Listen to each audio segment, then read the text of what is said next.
Head of the Task Force International Cyber Policies of the Ministry of Foreign Affairs. Thank you. Please, I would like to invite you on stage.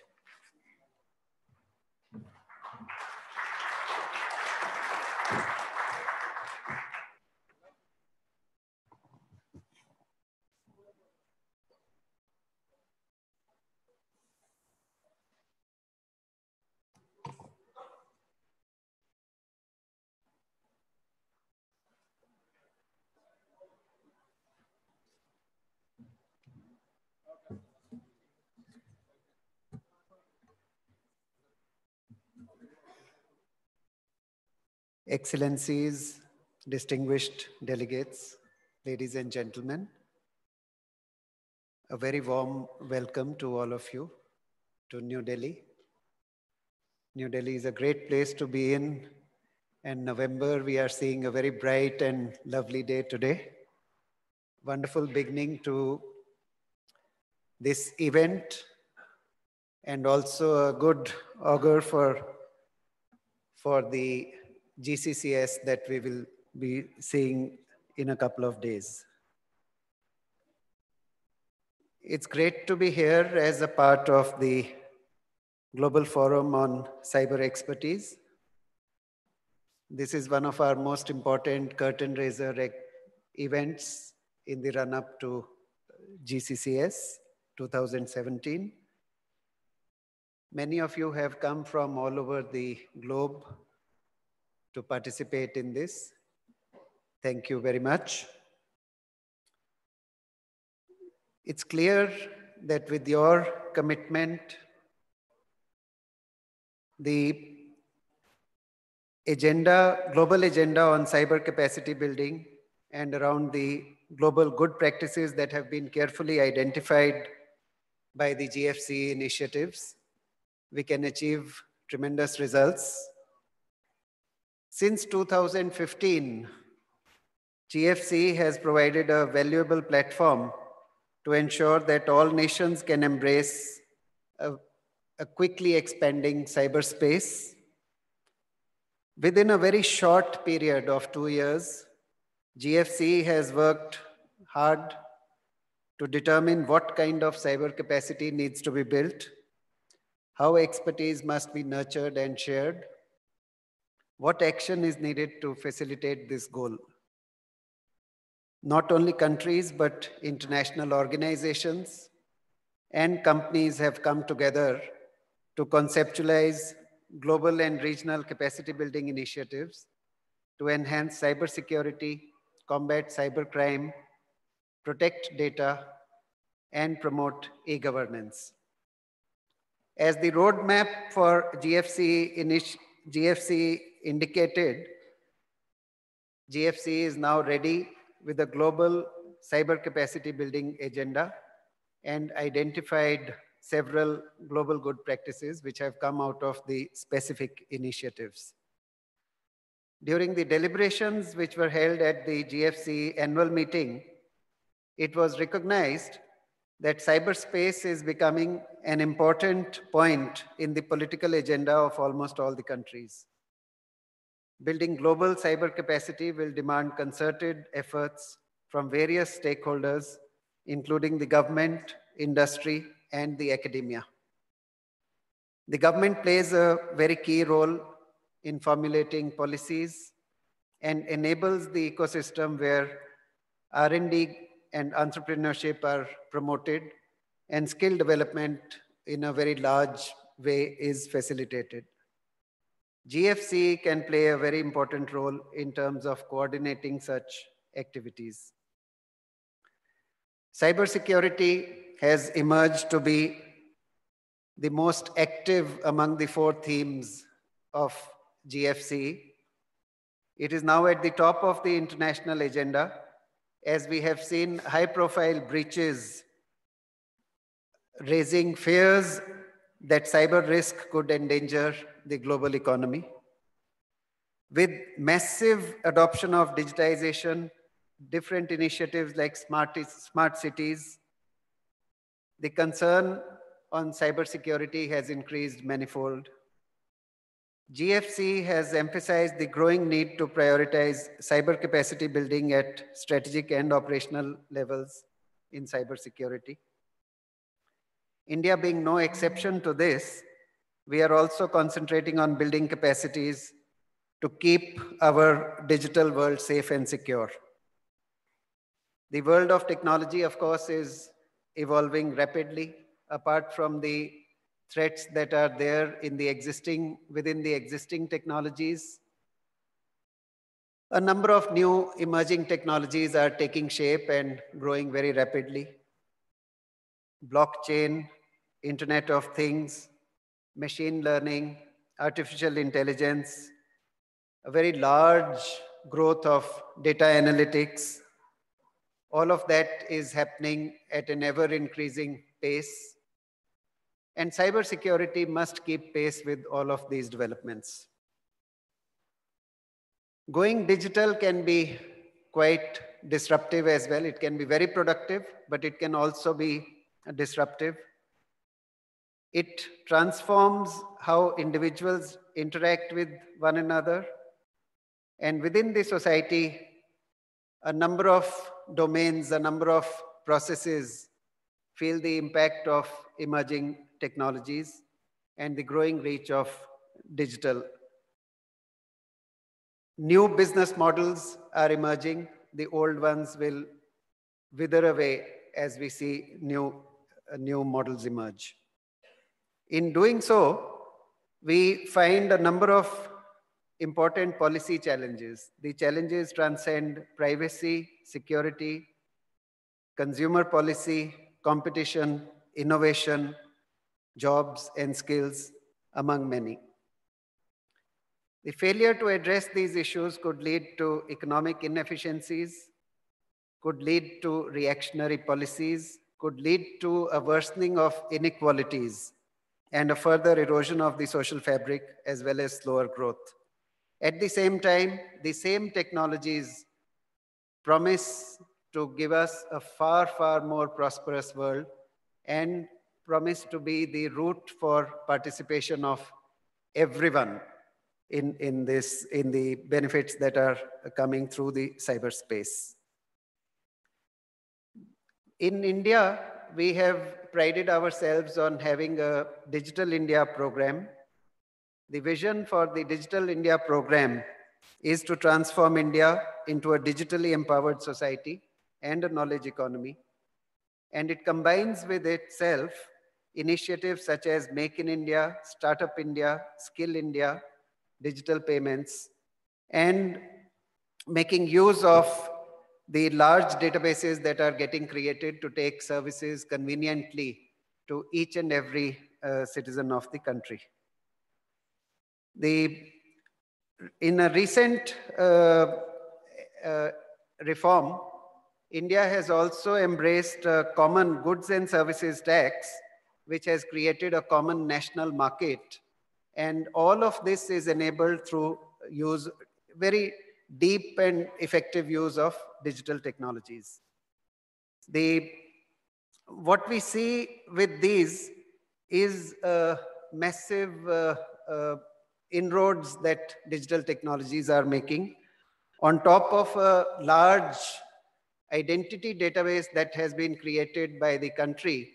We are now seeing a mushrooming of digital payments and increasing use of digital methods of transacting businesses, which are leading to a less cash economy. At the same time, these also would end up presenting many challenges as we move aggressively in that space. Addressing many of these concerns, we also have a mushrooming startup sector in the country. India today is considered the third largest in terms of startups in the world, with around 4,750 startup companies making inroads in existing technologies as also in the newer ones. In India, we are very keen to involve industry, and seeing the nature of the cyberspace, it is very clear that cyberspace has to have multiple stakeholders and participation from everyone. It is not just governments. It is the intergovernmental organizations. It is the industry. It is the civil society, academia, R&D. And it is only all of them together that can actually create the tools and mechanisms for us to harness benefits from the emerging technologies. As we move deeper into the cyber space and as cyber technologies become available to more and more, we are also concentrating on developing a large amount of capacity in various forms in the country. In India, we have not just a challenge of growing expertise in the among the technology players, but also among the large population that has not yet received digital services. We have a large digital literacy program in which over the next couple of years, we aim to cover as many as 60 million families and help at least one person in each family become digitally literate, make use of digital technologies with confidence. In the area of cyber security, we have a large program on information security, education and awareness, in which more than 100 institutions in the country help us with R&D and with various types of training and academic programs, which includes programs for the law enforcement authorities, the judicial officers, as well as for participants in digital space from the government and from the industry. Apart from the work that is happening in capacity building, we are also significant players in e-governance and are moving now into the data protection, into building our framework for data protection. In this context, I feel that our experience would also be of some benefit while we are building the GFCE capacities and helping strengthen the 4 areas where GFCE is active. I would also take this opportunity to welcome you all to GCCS 2017. The themes this time is Cyber for All. It's a safe, secure, and inclusive cyberspace for sustainable development. The GCCS has emerged as the largest global platform to discuss various issues to optimize the potential of cyberspace for improving the lives of citizens without compromising the larger goal of sustainable development. GCCS 2013 in Seoul put the cyber capacity building prominently on the political agenda as a high priority, and this was acknowledged by all stakeholders. The GCCS 2015 in The Hague provided us a structure for cyber capacity building, taking it to the next level by launching the Global Forum on Cyber Expertise. GCCS 2017 is the next important step. This time we have more than 2,500 delegates, and we have delegates who will be here from as many as 136 countries. There are more than 40 sessions on the broad themes of cyber for growth, cyber for digital inclusion, cyber for security, and cyber for diplomacy. In addition to the delegates who will be here, we will have participants from more than 2,000 remotely connected locations. So almost 10,000 delegates are expected to participate in that manner. And this conference offers us a tremendous opportunity to work together to create a safe, secure, and inclusive cyberspace for all. We hope that this meeting will also encourage many more countries and many more stakeholders to contribute to the existing initiatives of the GFCE, also to undertake new initiatives within the framework that has been set up in the area of cyber capacity building, so that we can expand international cooperation and expand the efforts to bring more and more people online safely and securely. Meetings like this will help us all work together to meet the challenges of this new world. Let's use this opportunity to understand the various challenges and how these can be converted into an opportunity for all the participants. Thank you.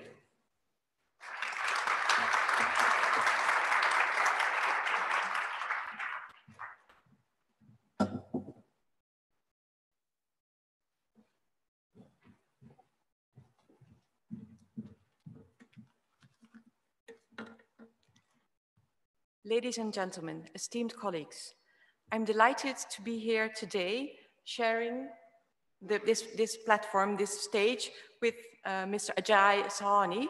That's really a pleasure to open the meeting of the pre-meeting, the pre-GCCS meeting of the Global Forum on Cyber Expertise.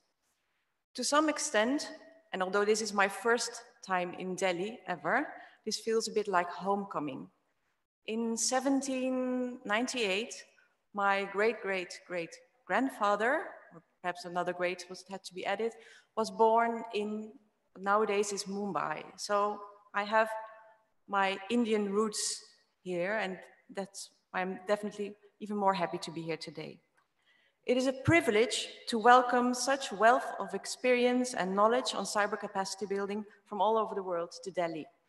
The commitment of so many of you shows the importance of cyber capacity building in today's international cyber landscape and the role of the Global Forum on Cyber Expertise within the field. The internet is increasingly regarded, and rightly so, as a global commons because of its quintessential role in supporting all aspects of human endeavor. The Netherlands is committed to keeping the internet free, open, and secure for all. Among other things, this means taking full advantage of all the opportunities ICTs offer our economies and our societies. Access to cyberspace, i.e. the internet, is emerging as a significant driver of economic growth. It is increasingly seen as a major developmental opportunity. At the same time, and we must not forget this important fact, 60% of the world's population is yet to gain access to information and communication technologies. Many of the dividends of the digital revolution thus remain to be realized, particularly in developing countries. Therefore, the theme of the GCCS 2017, Cyber for All, couldn't be more befitting. The ever-expanding cyberspace creates countless new opportunities for individuals, businesses, and governments, but also comes with challenges. Challenges to existing concepts of governance, security, and our way of living. And unfortunately, in this ever more pivotal cyberspace, we are encountering ever more risky and dangerous threats. Threats to its openness, threats to its operations and to its security. Threats that we must fend off as effectively as possible while staunchly protecting our core values and the fundamental rights of our citizens. The internet is by design a cross-border concept with many stakeholders involved. In an international context where cyberspace has become increasingly politicized and cyber operations are used by state actors to pursue political goals, by criminals to seek financial gains, and with private actors and citizens more and more caught in the middle, it is imperative that all stakeholders work together. Governments, businesses, academia, and civil society must all be able to adapt and continually improve their capabilities, exchange information, and cooperate to address any of the associated risks. As Mr. Secretary Sahni rightfully noted, cyber capacity building can turn challenges into opportunities. By increasing our knowledge on cybersecurity and developing our collective resilience towards cybersecurity threats, we can enjoy and continue to enjoy an open, free, and secure internet while taking full advantage of the digital revolution. Of course, I realize very well that I'm preaching to the converted here when I say that capacity building programs have the potential to promote comprehensive awareness across government and private sector of cyber-related threats, as well as empower citizens with the knowledge, skills, and sense of shared responsibility to practice safe and informed behavior in the use of ICTs. When together we can achieve that through effective capacity building, that this important global cybersecurity chain is strengthened, we will all come out much stronger and resilient. And that's where this platform, the GFCE, stands for. Initiatives undertaken under the umbrella of the GFCE can, apart from addressing primary cybersecurity, first-line cybersecurity, also promote international stability frameworks for cyberspace based on the application of international law. And in this respect, I would like to refer to an interesting, valuable initiative undertaken recently by the OSCE and Germany, an initiative meant to strengthen the implementation of the confidence-building measures agreed to in the OSCE over the last couple of years. The importance of cyber capacity building has been acknowledged by a host of international organizations and forums. We see the reinforced focus on capacity building clearly reflected in the 2015 report of the UNGGE, for example, and it was very high on the agenda of the UNGGE during its meetings last year. On a regional level, cyber capacity building has become one of the priorities of the European Union, for example. In its joint communication of September 17, the EU announced to further increase capacity building efforts in order to support third countries' ability to address cyber threats.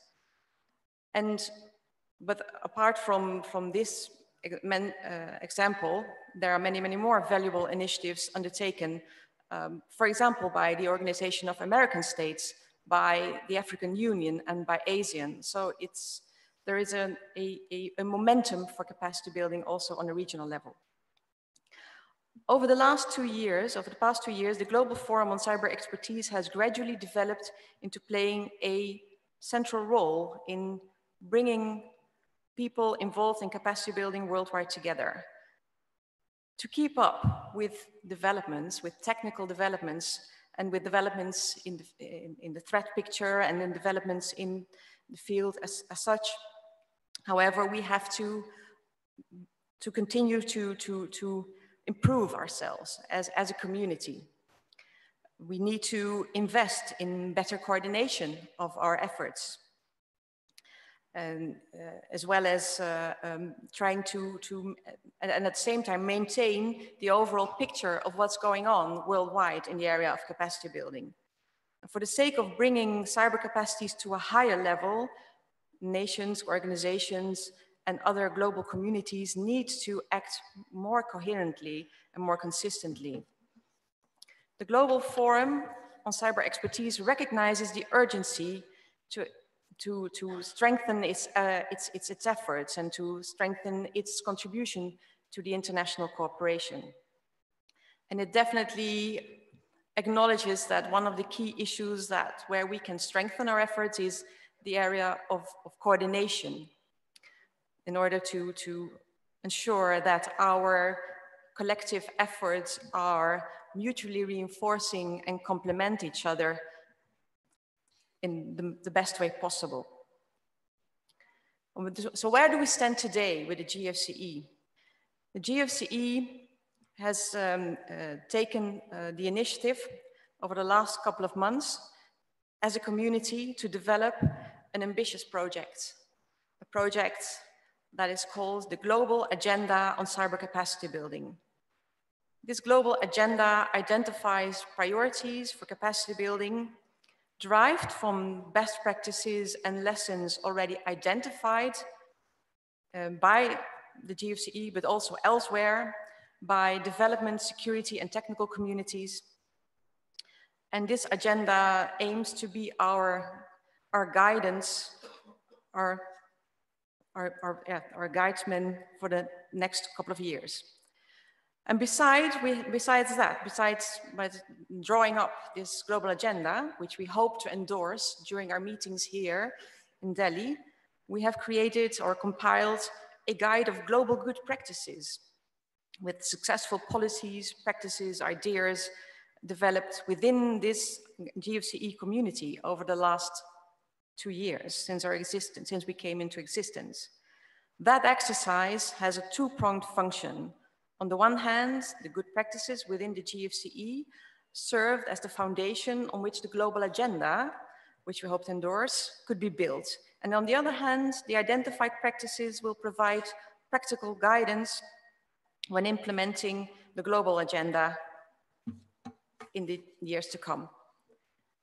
This way, best practices and expertise in cyber capacity building are exchanged and multiplied to strengthen this global chain of cybersecurity that we all hope to fortify for the benefit of all the internet and users in the world.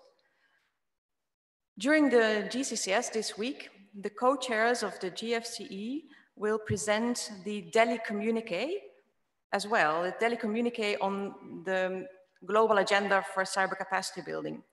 This communiqué has the function, or will have the purpose of being an umbrella for both the global agenda and the guide with good practices, and will provide us with the framework, the guidelines and principles that will foster implementation of this global agenda over the next years. And these principles and guidelines include notions such as ownership, sustainability, inclusive partnerships, and shared responsibility and trust, transparency and accountability, all against the backdrop of our joint endeavor to undertake these efforts within the normative framework that we have created worldwide over the last years. These principles will help us to build partnerships and contribute to mutual confidence in upholding ethical and professional standards in technical assistance and capacity building. And the communiqué reiterates and consolidates key priority areas for our common quest for capacity building, and combines the role of the GFCE as a knowledge sharing platform as well as a coordination mechanism. However, defining this global agenda and identifying global good practices is only the beginning. Next year, the GFCE community will have pretty big tasks on its agenda.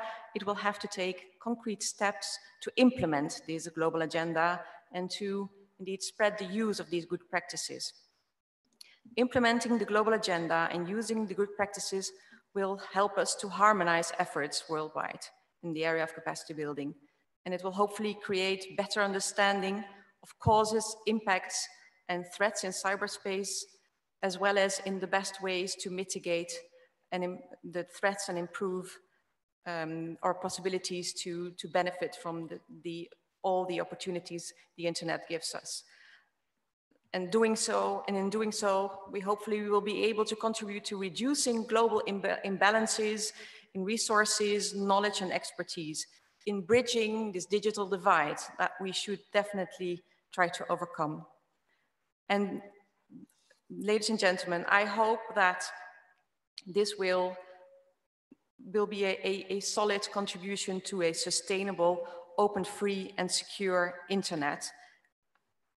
So today we will definitely together, collectively, we'll have to work hard to generate new ideas and consensus about the way we can move the GFCE up to its next level of maturity.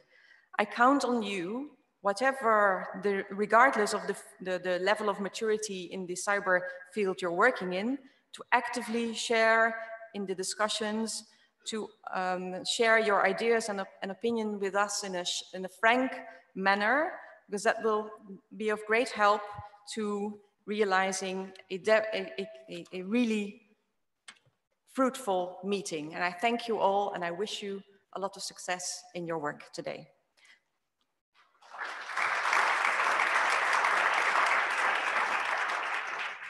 And now it's my great pleasure to introduce to you Mr. David van Duren, the omnipresent and energetic head of the Secretariat of the GFCE. David, please.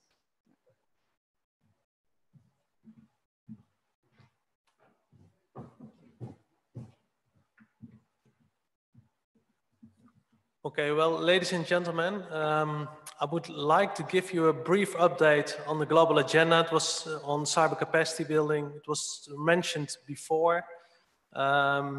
Also, some people ask about where's the latest draft of the global agenda for cyber capacity building and also for the global good practices, where everybody gave input for. We have printed some of the global good practices. They are at the back of the room, but we were not able to do it all. But we have sent the latest version of the global agenda to you, and also the global good practices, and they are all available at the GFC website. So just you know, the update of the global agenda. In the next 10 minutes, I think I will give a presentation on the global agenda on cyber capacity building. 4 parts. Why a global agenda? I think that's a good question. The process, what is it about, and what's next? So why a global agenda? I think one of the reasons was, as a GFC community, we included the global agenda for cyber capacity building as one of the deliverables mentioned in the roadmap in 2016. In this roadmap, we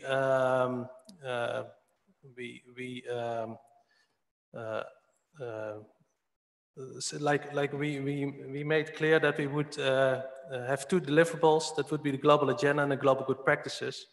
And these 2 deliverables, they are the focus and they are central today.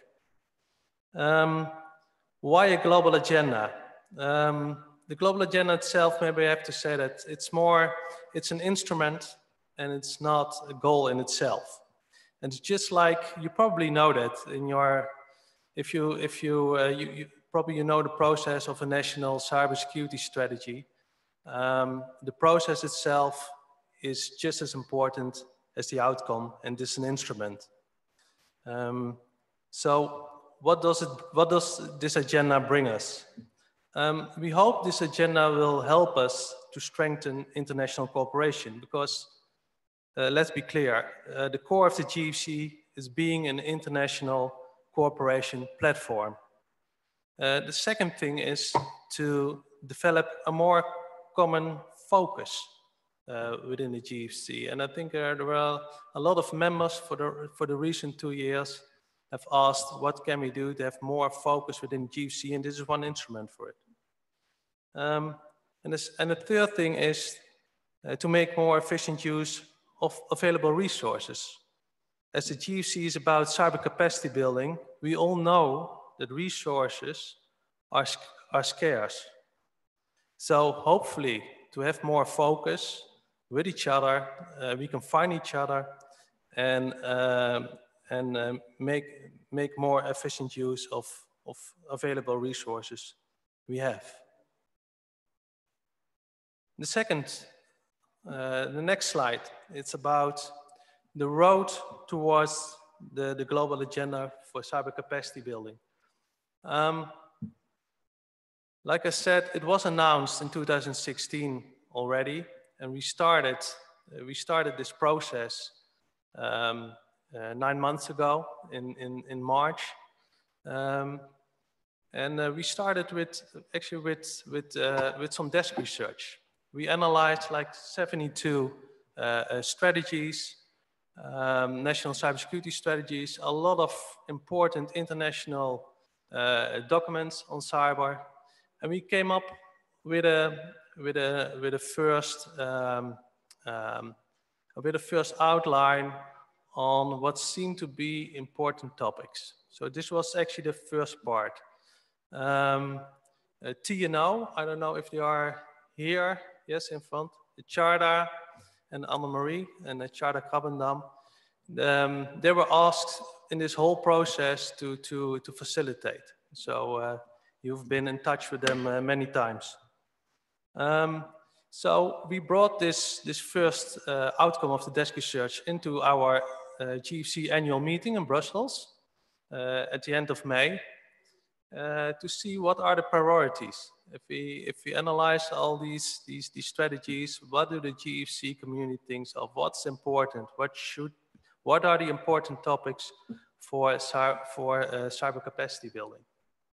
So in the summer, between June and September, we did a lot of interviews, consultations, interviews with GFCE members, a lot by calls, international calls. And we asked to reflect on the first outlines, and we produced a first draft. This draft was discussed in September during a meeting in September, where GFCE members from all over the globe came to The Hague to discuss this first draft of the strategy. And I think two conclusions were important at that time. One was we should have a more formal document announcing this global agenda for the GCCS. So the idea of the Delhi communique came up, and we started that. So this was a spring off of this September meeting. The second conclusion was that this global agenda should also include an action plan in the end, but it was too early, and we needed more discussions and a more process in depth with the GFCE community to be able to have a real good action plan. So that's why we said, okay, this global agenda at this point what we will deliver to the GCCS will be about the scope and the priorities of the GFCE community. In September, November, we had a second draft, and so we got a lot of input and feedback from GFCE members on that. And in the end, this week, we hope to present a final version of the Delhi communique to the GCCS community this Friday. And we have a latest version for the global agenda, and that's available, like I said, on the website right now. So, 2 questions left. One thing is, what is this global agenda about? It consists of 3 parts. The first part is about principles. These principles were derived from the already existing Busan principles for effective development cooperation. And what we did was to translate these into the cyber capacity building context. The second part of the strategy are themes and topics, and they are the most important part, I think.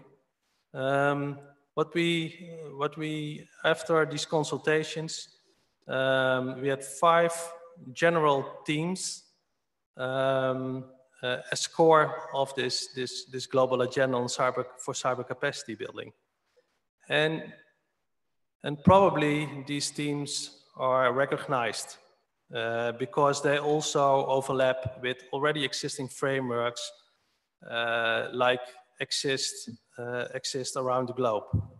The first theme is cybersecurity policy and strategy.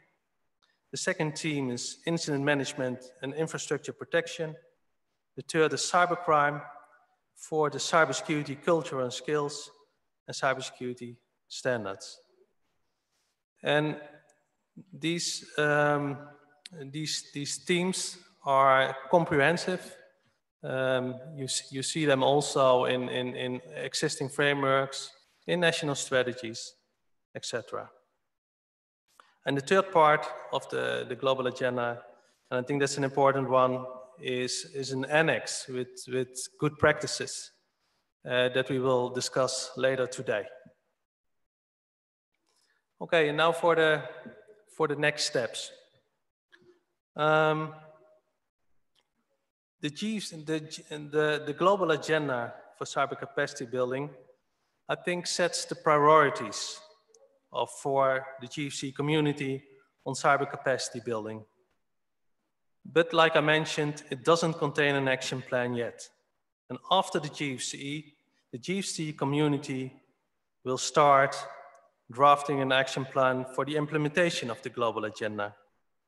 Specific attention will be paid, if we talk about an action plan, about securing funding, improving knowledge, bringing in information, sharing good practices, and having expertise available, building a pool of expertise. The objective is to present and to finish this action plan at the 2018 annual meeting that will take place in June 2018, and will be included in the global agenda for cyber capacity building. So the global agenda, like we have right now, will serve as a starting point towards implementation. At this point, it's a living document, because we want to include also this action plan, and for the next half a year, things can happen. So we have to be practical. And like Carmen did already, I will call upon the GFCE community to mobilize, to put in effort, to be involved in this action plan, because I think this is what is really important. This is about cyber capacity building and what we are going to do with each other. Thank you.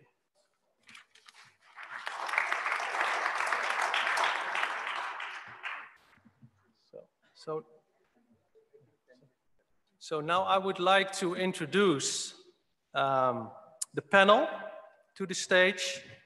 The panel International Cooperation Cyber Capacity Building. Panelists with different backgrounds, regional organizations, private organizations, countries, partner organizations.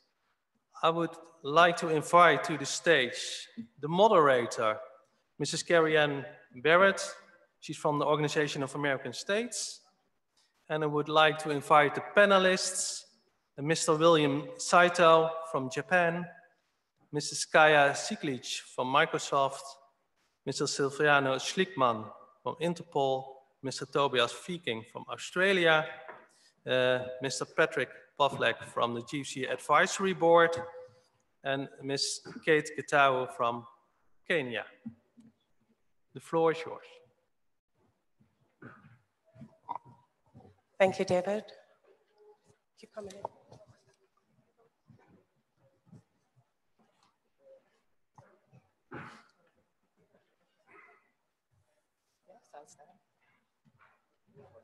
It seems as if I got the short straw, so I'll be, oh, there we go. All right, hi everyone. Thank you, David, for the introduction. Today we have a very impressive panel. The idea of this panel is to actually give you perspectives on global best practices in cyber capacity building. As David introduced, I have to my left Mr. William Saito. He is named by Nike as one of the 100 most influential people in Japan.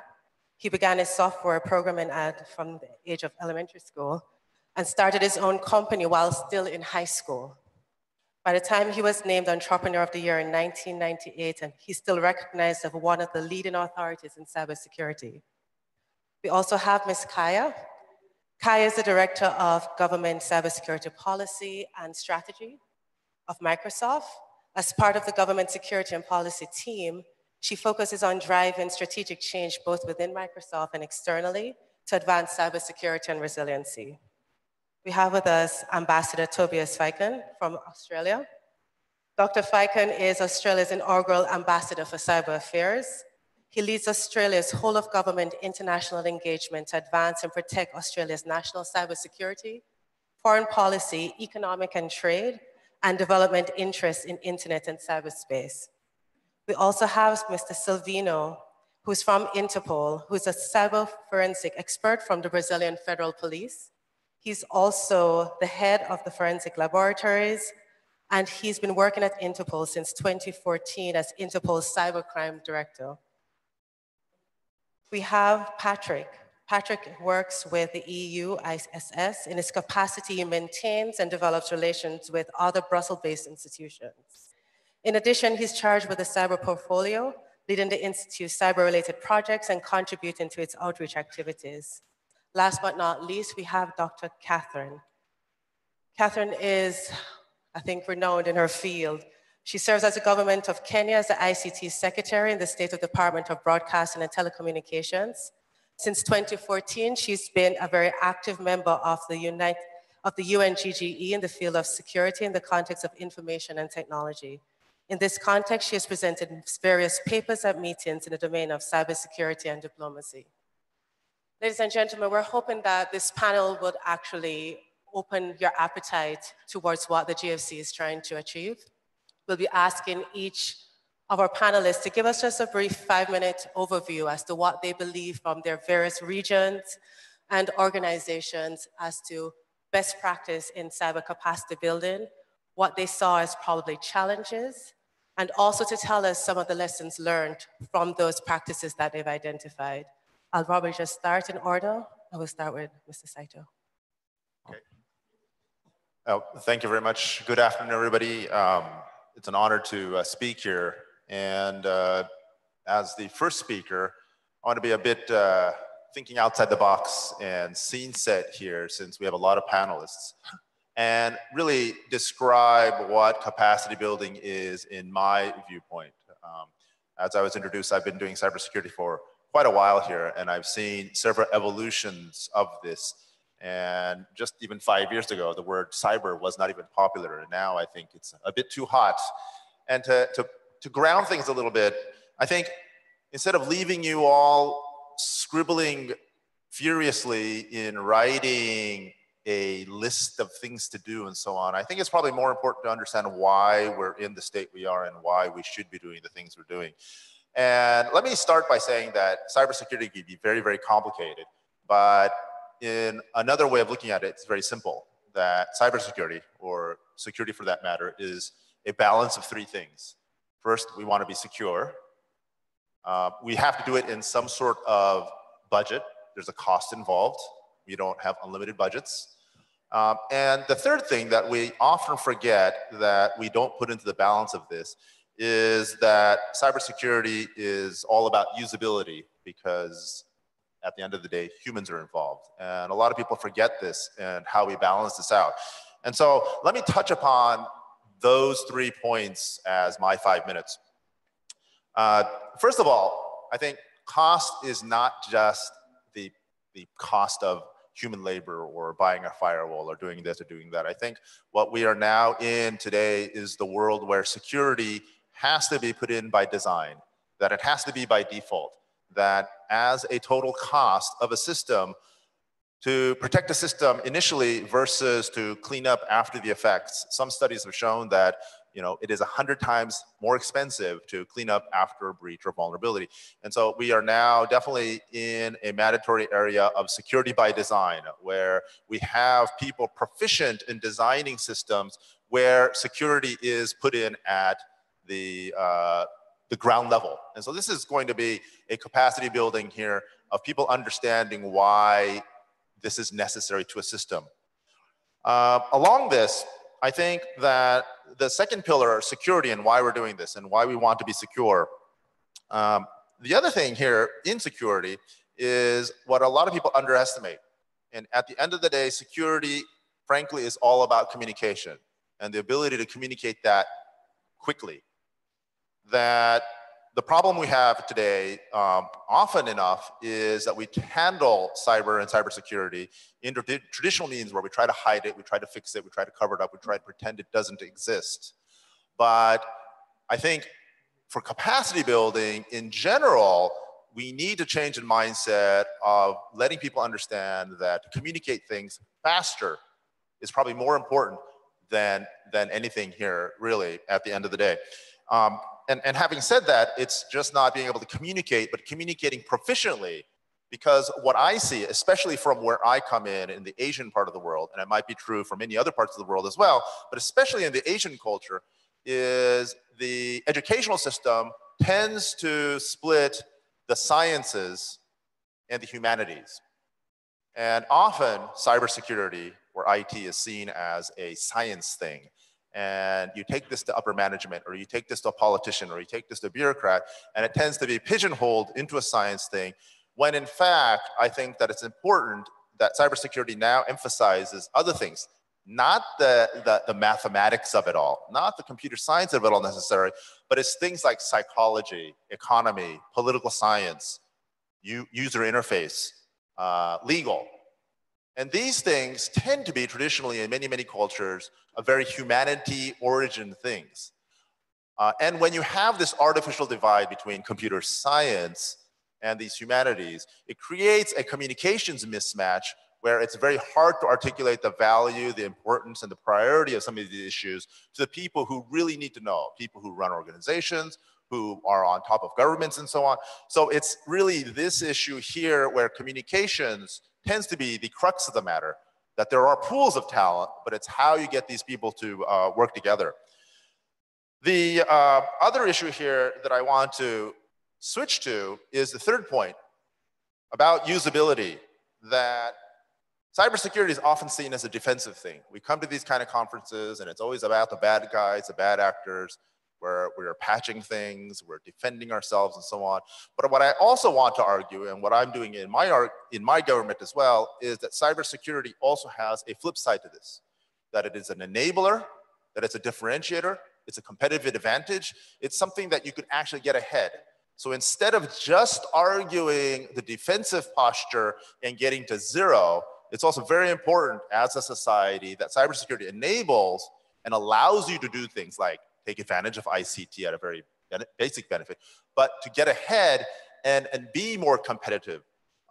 And so I think that to differentiate, we were going to see more now in not only society's products, businesses, services, that safety and security is going to be a selling point. And so these are the areas where it's not just a defensive posture, but it's the building of cyber capacity so that sure, you have to have the defensive measures, but there is also an economic benefit aspect that one cannot forget in terms of the capacity building side. Having said that, also, it's important that when we do this usability, that we have this issue of not only organizations within themselves and communicating top-down management to engineering, et cetera, but in governments to get past silos, to get past stovepipes, that cybersecurity is inherently a PPP. It is a public-private partnership. 94% of the internet runs on private networks. So it is really not possible for governments to just solve this by themselves and vice versa. So it is requiring this working together so that we understand the multi-stakeholder issues that are involved in this. And I want to finally leave that, ironically, the more digital we get, as a society, the more important it is that we have this human network. So at the end of the day, the cyber capacity building is really networks like this that we can talk and exchange ideas.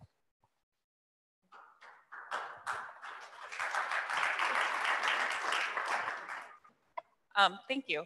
I think I will probably talk really quickly as well. I think I'd agree with a lot of what you've just said. I think the one thing I maybe don't agree with is I don't think that we are at the stage yet where security is seen as a selling point. You know, I think it would be excellent if we get to that space, and it would be great if we actually see buyers behave that way, because I think we're still at the stage where the cheaper, the better, right? And I think that's actually an important capacity building effort to look at. In terms of what we do as Microsoft, I think we are sort of probably the only private company on the panel here.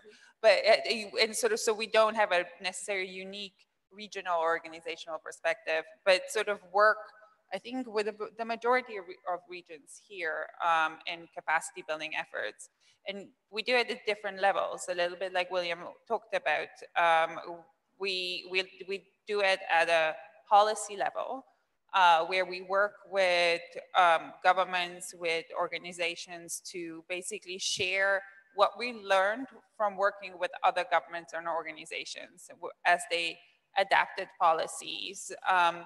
And we have the ability to look across the board. We have the ability to look at Australia, we have the ability to look at Japan, but also look at Argentina or Belgium, and sort of compare and contrast. And obviously with a unique private sector Microsoft perspective, looked at what we thought worked particularly well for security of that country, to bring in other stakeholders, whether private sector or civil society, and others.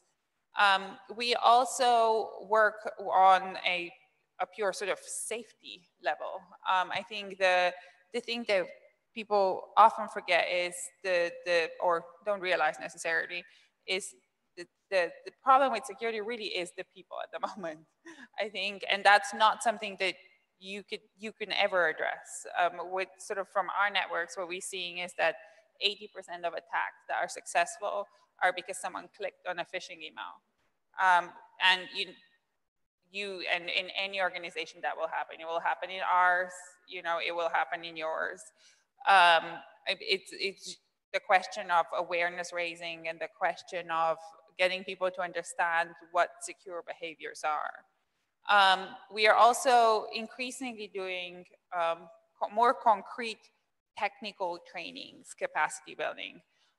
We announced maybe a week, 2 weeks ago, a consortium here in India working with PwC, Tata, IBM, Ernst & Young, there's like a whole selection of companies to try and address not just the policy frameworks, how do you build national strategies, how do you develop effective laws, but how do you actually, across the different technical stacks, so IBM versus Microsoft versus Amazon, how do you operate secure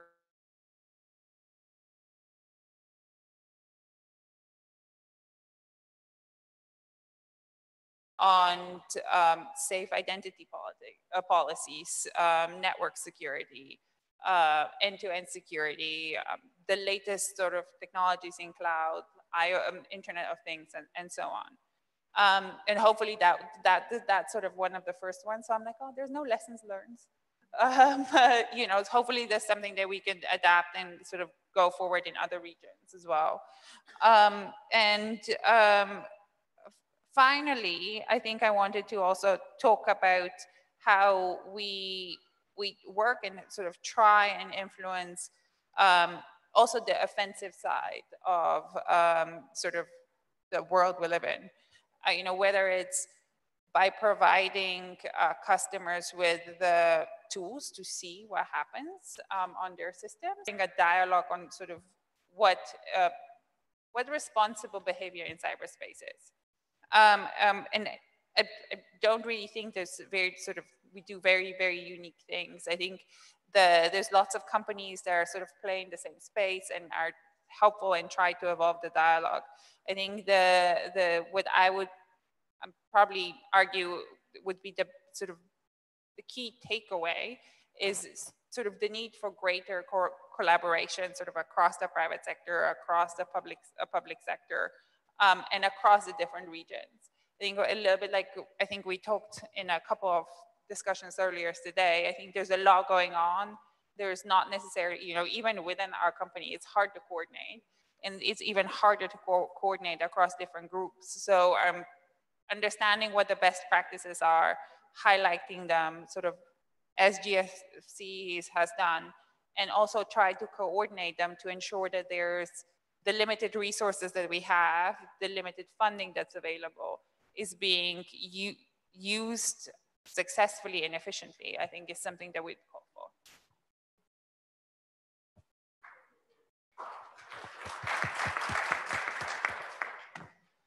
Thank you very much. Firstly, just say thank you to the governments of the Netherlands and also to India for co-hosting us here today. And to applaud the efforts of the GFCE. It addresses such a fundamental issue when we're looking at capacity building, which is that coordination piece. How do we as a global community come together to understand what we're doing, try and deconflict where necessary and look where we can get more bang for our buck in partnership, and also bringing the private sector into that equation is incredibly important. And that's why Australia stood firm with you at The Hague and made sure that we were there supporting this important piece of work. So it's great to see it maturing and present here today. So, I mean, firstly, I'll make kind of three key points, if I may. Firstly, is just looking at how is capacity building important to the Australian government. And put quite simply, it's central to so much of what we do in our international outreach and our international engagement on cyber affairs. And that stretches across the whole gamut of what we define as cyber affairs, which is from the economic prosperity issue to cybersecurity, combating cybercrime, issues of international security, addressing human rights issues, internet governance. We look at across the board and try and understand where capacity building can aid in uplifting different countries' understandings or capabilities in all of those areas. Something we've worked hard to do is link our cyber capacity building work into the broader technology for development discussion, but also into the mainstream aid and development work and portfolio within the Department of Foreign Affairs and Trade. And we think that's an incredibly important area to integrate ourselves into because it mainstreams the whole issue. We feel that this is a conversation that needs to take place wherever you might be in government, and it needs to be prioritized as such. And we've been quite successful in doing that in Australia. We stand firm in trying to partner to progress good, sound cybersecurity practices and to encourage the use of digital technologies for that broader sustainable development piece, and particularly in the region in which we sit, in the Indo-Pacific. And we've put our money where our mouth is. We've over tripled our capacity building funds now. We've invested $14 million over the next 3 years in the hope of really increasing capabilities across the region in which we sit. And it's also important to say that actually, okay, we all have limited resources, but actually small amounts of money can go an awful long way, I think, in this area. It's not always that we need to be spending billions of dollars on new ICT infrastructures for every country that we meet. Often it can be still the policy frameworks, the architecture of engagement that can be some of the most important value adds that we can add. So our efforts cover the whole gamut of those different elements of cyber affairs as we see it. But as it currently stands, we're investing heavily in looking at raising awareness of cyber issues in the region. We're improving technical capabilities in the region, and we're also trying to strengthen legislative frameworks in the Indo-Pacific to uplift law enforcement capabilities, judiciary's abilities to target and successfully prosecute cyber criminals. One of the, I think we've just flagged that in two previous speakers, one of the most important elements of this is knowing as government that we don't have all of the answers and making sure that this is a partnership in coordination and cooperation with the private sector, with academia and NGOs. And often we can say that, but do we embody it as governments? And that's something where we're working hard to adjust and work by the calculus that we all stand to benefit if we invest in capacity building and do it in partnership. Something that we did when we launched, and I'll shamelessly hold up a copy of our strategy, when we launched that in early October, we also launched a range of public-private partnerships. We launched projects with Qantas in the aviation sector, Westpac Bank, Commonwealth Bank, Palo Alto Networks, and a host of other partners, including AP-NIC, and there's lots of friends and colleagues in the audience today, the Australian National University, Macquarie University. And there was a whole range of public-private partnerships that we launched to show that there is a community sense of shared purpose and objectives in this area. It's not just that governments should do this by themselves. And actually, what that means is that you reach constituents that you would never reach by yourself. There was a famous beer advert from the 1980s that I remember, which is, that this beer reaches the parts that other beers can't. What we're saying is that with our partnerships, we can reach constituents that we otherwise wouldn't reach or would perhaps choose not to listen to us. So we're working extensively on that. I thought I'd very briefly outline a project that we're working on, and then just a quick couple of lessons learned. And I promised not to speak for 50 minutes as I was threatening beforehand, Carrie-Anne. I was trying to put the fear into Carrie-Anne that I would do. One thing that we've launched as well is a collaborative CERT project with CERT Australia across the Pacific region. And this is the Pacific Cybersecurity Operational Network, or PACSON, and it consists of technical experts and NGOs and academia. In order to create not only networks of those who are working in building CERT capacity in the region and those that will become the CERTs of the future in the Pacific Islands, but it's also intended to empower those individuals and those groups so that they can actually own the capability in the longer term, providing threat information sharing, upskilling one another through shared experience, and just sharing those techniques and ideas that uplift the community. And we look to provide the members with toolkits that they can take away and use in their work. And we really feel that it's an enabler of cooperation and if you like, shared endeavor, building capacity together. So what are the lessons? And this is finally the final point I made. What are some of the lessons we've learned from doing this? Even though it's still in its early stages, I think there are some common takeaways that it's great to see in the documentation that we'll be discussing in the Q&A. Firstly, the importance of placing the capability in the hands of the owners of that capability and making sure that it's a long-term investment. It's not just a boom or bust approach, dropping the capability and running away. It's about saying we'll invest in that capability for the long term to ensure this, that it's sustainable. So it's important to look at the sustainability of any project that we invest in, and certainly that's something we took an acute view on the PACSON effort. And the other part is needing intergovernmental and cross-governmental cooperation and coordination. Internally, we have to do that. So, it's orders of magnitude beyond when you look internationally.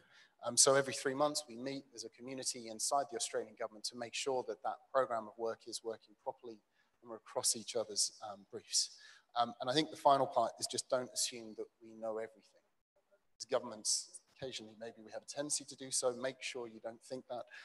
Reach out and engage with others. And actually the capacity building that you then deliver, we feel will be far more rich, robust, and it will have longevity.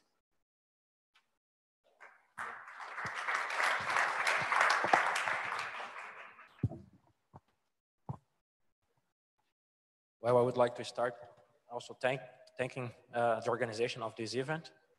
I'm representing Interpol here, and capacity building is one of our core values. So we pretty much understand the value of this kind of events here, but especially the Global Forum for Cyber Expertise is definitely a wonderful initiative.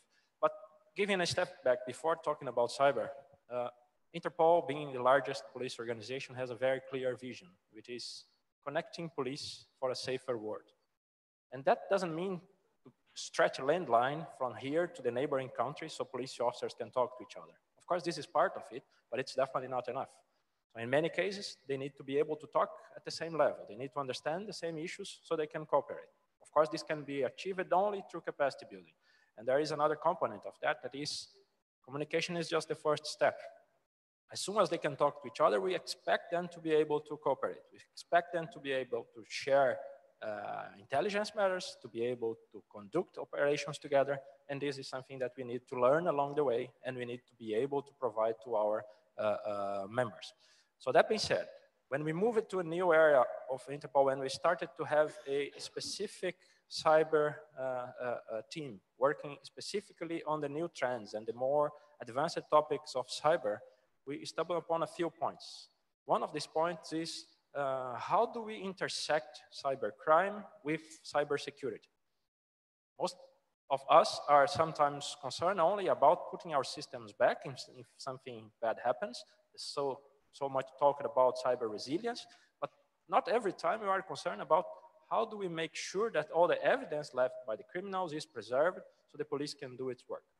So what we are trying to do along the way, and one of our best success cases here is the connection between the industry, search, academia, and law enforcement in order to make sure that every step you take will fulfill its own mission, but will not create difficulties for the other parties as well. We have some very good examples of how it can work, but let's focus a bit more on concrete projects we have in the region and things that we are doing specifically here for the Asian continent. We are working very closely with some agencies, donor agencies, for example, Japan, the GIFE Fund, and Canada are some of our closest partners. We are going to many of the countries in the region to first and foremost understand what they need. And that is a lesson learned from a few of other projects we had in the past, that for the most that we think that the countries are similar, that they are facing similar issues, they might not have similar internal structures, they might not have similar understanding of the issue, therefore they might need a tailored development for their own reality. So first, we will conduct this, what we call cyber assessments. We understand that is crucial. We need to see the difference. Of course, if you are running a company, we will not work on any capacity building activity before you know exactly what you need to do. It seems pretty obvious. But for law enforcement, it's not so obvious. We believe that we understand how it works because we work with that, but we don't realize that because of, as Toby mentioned, because of legal frameworks in the other jurisdiction, their necessity might be different. So we start with assessment. It is expensive, it takes time. Sometimes it seems that you are just researching and not actually acting on something, but it is crucial. That's the first point. The second point I would raise here is for an effective connection between law enforcement and the remaining actors of this cyberspace, concrete actions are needed. So we are trying to do it by organizing specific operations around some particular topics. So for example, let's imagine that here in India, a big problem for cybersecurity is, let's imagine something not so critical, for example, website defacements.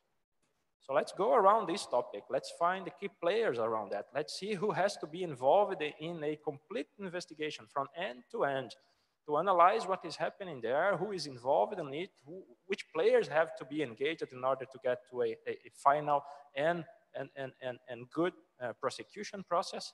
And let's do it concretely. And we are doing it in many regions. We did it for Southeast Asia recently. And the idea of that is, it is not only a capacity building activity, but is also a networking opportunity for our members, but it's especially a way for us to understand what they need, based on their own capability, but based as well on the local cases, on the local things they are facing more frequently. So that's our main goal. We are doing it in partnership with academic bodies as well. We are trying to develop new technologies so we can use it as a driving force for this distribution of knowledge. And I believe GFCE poses a very good platform for this interaction. We have a very similar role as GFCE within the law enforcement community. Interpol has 192 countries as its members, so we have a quite good reach only for law enforcement. And as I just said, this is not enough. We need to be able to reach out to the other stakeholders and I believe this is a very good platform for that.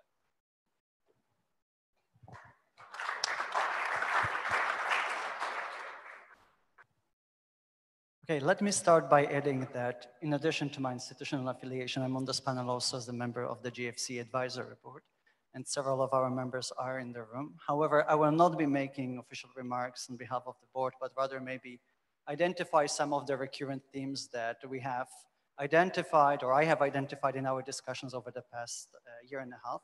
And thank you to the GFCE Secretariat for making space for us on this panel. Now, what I'd like to start with is maybe a bit of a history about cybersecurity capacity building, because I think that very often we actually forget what a long way we have done since the first discussions about cybersecurity capacity building in Seoul. The Hague was a big step forward with the establishment of GFCE, and now we're finally meeting in India to actually discuss the concerns that the other part of the world are actually sharing. So I think we have to we deserve a big round of applause as the cybersecurity community in its own right. Secondly, I think the fact that the cybersecurity building community has emerged as such is already a big achievement. And I looked at the GFCE roll-ups, which say connecting the dots on cybersecurity capacity building. But I think over those years, you have done much more than that. It has been about connecting different communities and connecting people. So I think that's also a very important thing to be acknowledged at the beginning. But that brings me to the reflection on where we actually stand right now. And I think the underestimated aspect in our discussions is actually that if you look around the room, it's not only people who are working on cybersecurity per se, but most importantly, people who actually work in very different communities, whether you talk about CBMs that are developed within the OSCE, whether you talk about development community, which is represented by development agencies or OECD, or diplomatic bodies for that matter, which are much more concerned with the discussions about norms and international law. So I think if you put all that together and to identify capacity building as a common denominator, it's already a very important aspect and contribution to the conversation about where we're going next. Now, what is the challenge that's emerging from those diverse perspectives? And I think it's a big one, because as we talked about cyber capacity building, we have to keep in mind that there is no one capacity building, that there are many different logics that are underpinning our reflection about what this community and work is about. We have the reflection about markets, about access, about development, or about building resilience. And all those elements have actually their own vision, their own principles and approaches to how capacity should be done. So I think that's something that should maybe be reflected a bit more in our work. But that brings me to the second part that we were asked to think about, which is the role of GFCE. Given the history and, well, a short history of this body, I think it's actually very useful to think about GFCE as certain custodian of practice and knowledge. I think the knowledge part, we have it pretty much covered. We have created a lot of instruments that actually give us an overview and try to create these connections of what different parts of the community are doing. And maybe the part that needs to be strengthened a bit more, and I think that's partly being done with the reflection on global good practices, is really the part of, what is there that we can build on. And the big role for the GFC that I see is really trying to play this role as a custodian of practice. Something that is really very important if we take into account that this is the area where the rotation of people is actually very dynamic. If you look around the room, there are some familiar faces, but a lot of people actually who are here maybe were not there 4 years ago. So I think we need an institution where this idea and the institutional knowledge is actually preserved. And I think that maybe GFC could play that role. Finally, let me talk a bit about success factors for GCCB. And here I put my advisory board members hat. What we have noticed, and here I echo Toby's remarks about the role of civil society.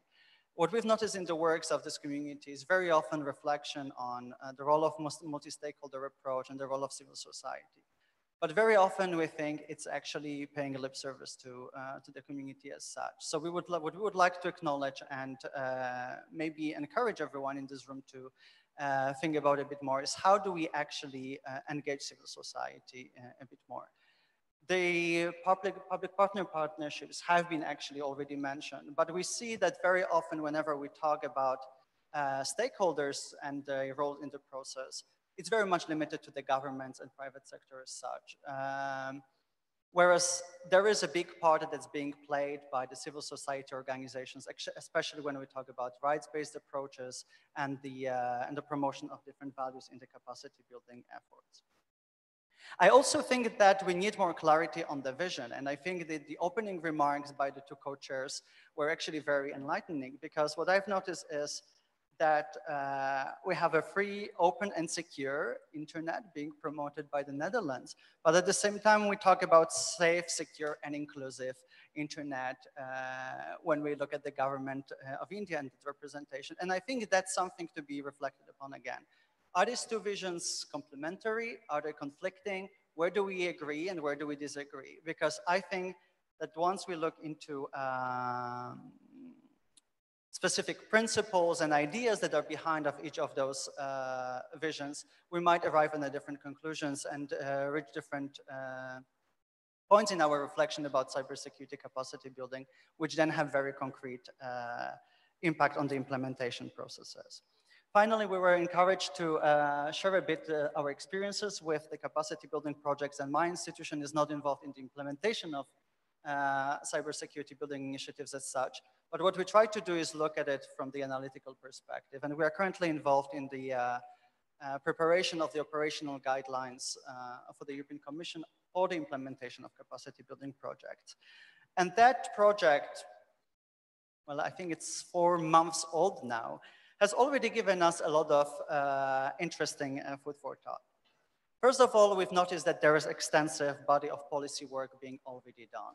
And looking at how the European Union has advanced its thinking about the cybersecurity capacity building, we're actually encouraged to see what the breadth of literature and reflection there already is. That's maybe very often going under, not noticed in our discussions. Only yesterday, the Council has adopted conclusions on digital for development, which talks about cybersecurity capacity building at length. So I would encourage you to have a look at that and see how the European reflection in that field is evolving. We've also noticed that there is a large body of principles that, that we can borrow from and build on. And some of the developmental principles were mentioned by David. But I would also like to mention many other principles that are out there in other communities that are involved in capacity building. And if you think about inclusiveness that the representative from India mentioned, you know, we have principles that are related to access for all, duty of care, and so on and so forth, that we also think should be brought on board as part of the reflection about the future of cybersecurity capacity building. And finally, there are also ample methodologies on how these things should be done. So this is a bit of a cautionary tale, but also maybe the point where the work within this community has advanced at the slowest pace. The idea of how do we actually do cybersecurity capacity building? What are the methods for the evaluation and monitoring of capacity building projects? And I think that's maybe something that could be brought forward with the reflection about the global agenda. Thank you.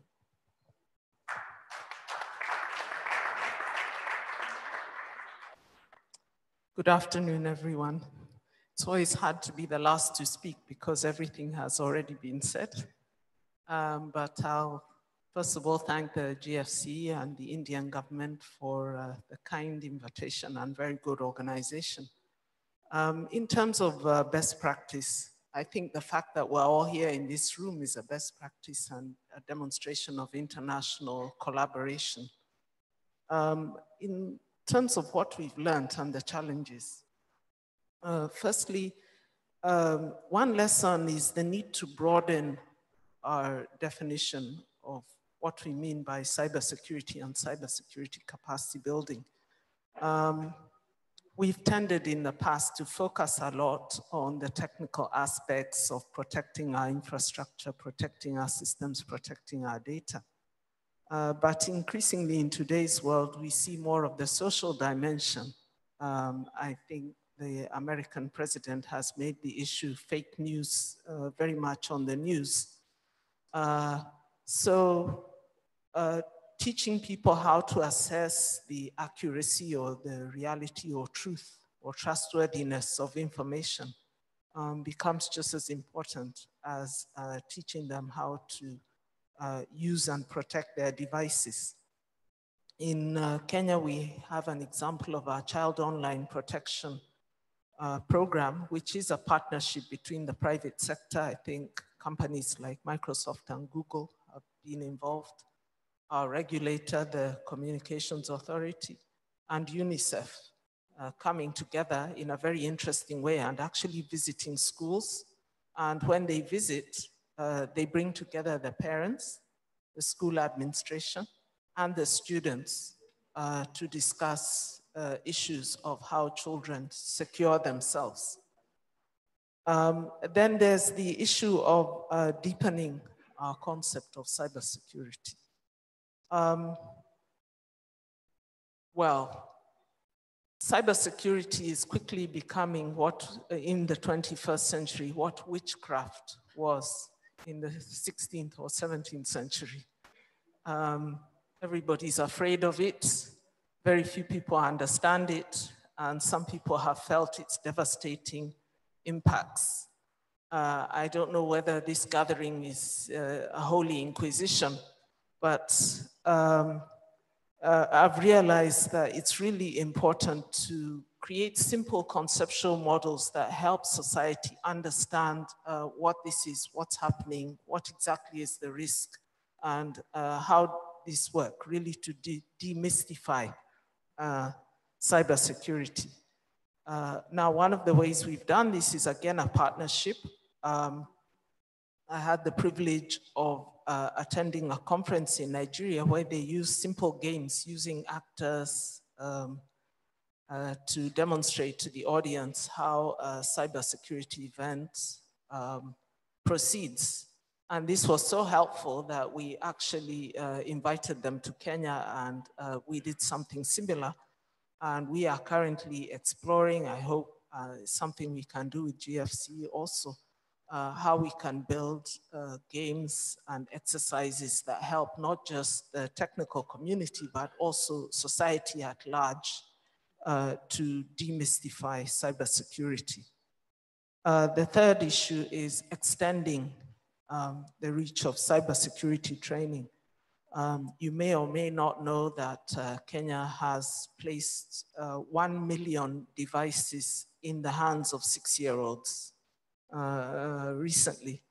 And I was thinking about it, and we did it so that our youth would be equipped with 21st century skills, including digital skills. But if we don't have a component of ethics and values built into this training, we could also have introduced 1 million cyber criminals into the space in 5 or 10 years' time. So we don't have the answer to that immediately, but this partnership, this global conversation helps us to learn from others and also get good minds to think about what we need to do in this space. And this extends everywhere. I mean, in the city of Nairobi today, you can't park unless you download the city app onto your phone.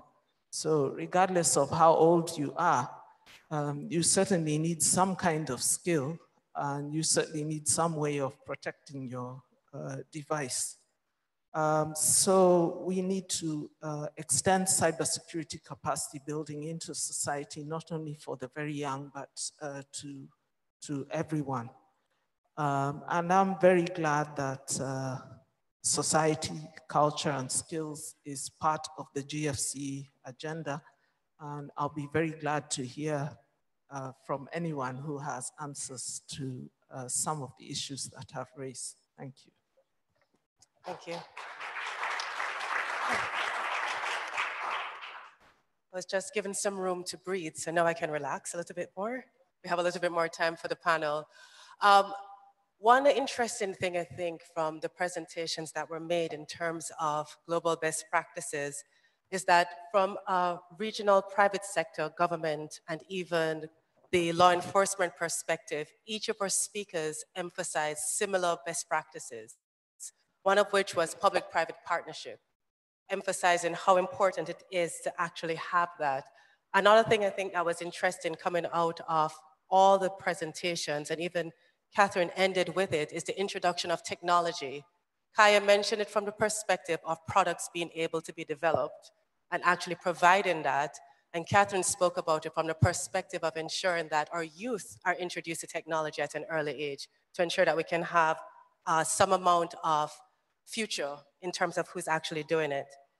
Some of the other key things that came out, and I'm just highlighting it because I want to encourage the dialogue to see if there are other areas that we've missed. Another thing that came out were toolkits. Dr. Fiken mentioned that in terms of actually looking at what we have, which was emphasized by Interpol, doing assessments, developing toolkits would then facilitate it, and then also developing guidelines, which Patrick spoke about. So I realized that there are some common themes coming out of all the presentations in the sense that some of our global best practices need to address what the needs are and then actually start to look at tools that we can offer to put towards it. On that note, I think I wanted to ask Silvino to probably continue a bit of what he was saying regarding the interplay as a best practice between CERTs, law enforcement, and private sector. And then I'll probably ask Kaya as well from the perspective of Microsoft's Cybercrime Lab, in terms of how do you see that being fed as a part of a global best practice to see private sector and law enforcement working together at a capacity level to build the capacity of the persons who have to investigate?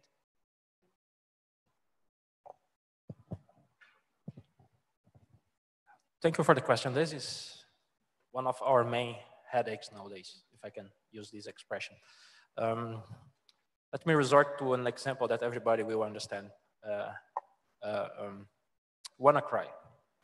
The ones who didn't see that screen probably were not around any media outlet in May. So probably you know that red screen where a piece of software is telling you that you probably lost everything you had in your computer, and you could try to send some money to criminals and expect something would be brought back to you. This is a good example of the interaction between law enforcement and CERTs has to be very well coordinated. So let's imagine on the first moment when you see this screen on your computer, who would be the first person you recall? Would that be the police? Probably not. And I can tell you that that was not what happened on that day. We had the statistics of it. We could see how long it took for the society to come to the law enforcement and then for us to be able to act upon it. As any law enforcement, we have to be provoked. Somebody has to come to us and tell us, look, something is happening, I need your support. Of course, we have mechanisms to identify these patterns and try to trigger some response. But that response at that level, on those very first days, on those days that the damage was carried out, can only be achieved by the CERTs and by the industry. So how can we cooperate between the kind of things we are teaching to our partners in the countries, our law enforcement partners in the countries, with the action of the CERTs? What do we do in countries that there is not even a CERT, which is the reality for some of our members? So there is a big gap there in between the goals. Of course, we are always focused on the attribution. We want to put people behind bars. That's what makes us happy. But of course, the CERT community and the industry has to work on the resilience aspect. They have to work on a plan to put things back together. So the process of bringing these together for us is definitely capacity building. That's the mechanism we find to go from an entirely open gap between law enforcement and the industry to something that actually works.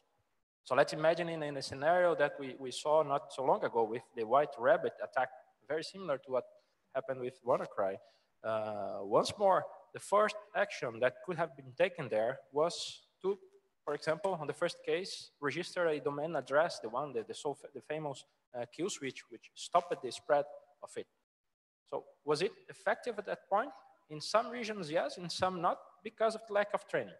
We had examples of countries where that particular address was blocked. So by, of course, thinking on the best intentions and trying to understand what was happening, and by blocking that kill switch address, the WannaCry worm was able to continue to expand its reach. So it's a gap that we need to bridge.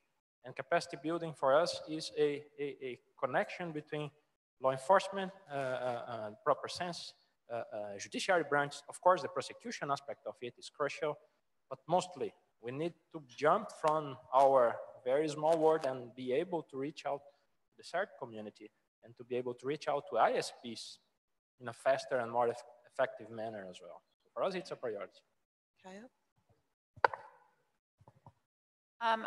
I would agree. I think the coordination between the three is critical. I think it's, like you were saying, I think the important things to think in mind, to keep in mind, is also the completely different levels of capability that different countries have in this space. You know, and it's not necessarily a question of emerging economies versus developed societies, but if even if you look at somewhere like in Italy or Slovenia, where you have basically maybe one, maybe two people that are sort of staffing the CERT locally for the whole country. And Italy is a very large country. I think it's just very difficult for them to sort of follow the sort of what's going on a continuous basis. Microsoft, to this end, has made available through sort of a set of programs sort of a lot of threat information that we make available to the CERT community to this end, to sort of make sure that they're aware of the threats as we see them on our networks. But again, there needs to be someone on the other side that can actually act on it. And I think that's often where the challenge lies, right? I think it's even when the industry provides a lot of the information, only the most sophisticated agencies can actually use it and understand it and sort of go deep in it to sort of do attribution and things like that. I think that's a very limited skill set at the moment, and the ability to sort of raise awareness, do training, also to make sure that CERTs around the world know what's available and how to get it.